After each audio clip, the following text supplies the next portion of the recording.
Want to understand entire machine learning life cycle in a minute? Then this video is for you. Now think about how a child grows up.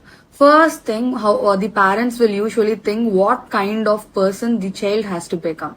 Basically, they will think whether the child should be very intellectual or kind or even independent. So that is basically business understanding. Then the child experiences the world through people, books, or even any situations, and that is data collection.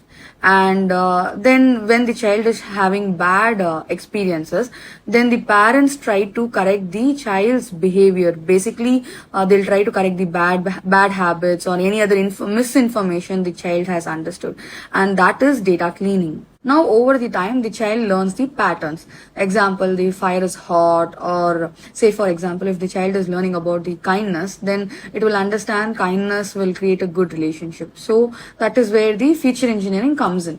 And then after that, the child will slowly start making decisions and it becomes independent. And that is where the model training comes in. Now the parents observe whether the child's decision is good or bad, and that is model evaluation. And after some point of time, the child will start taking its own decisions. It will get into the real world, and that is where the deployment comes in. And years later, the world changes. There will be a lot of changes in the technology, and the child keeps learning. And that is where monitoring and retraining comes into the picture.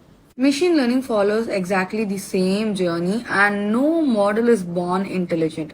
It learns like how a human learns. Basically, experience, learning, decisions, and improvement.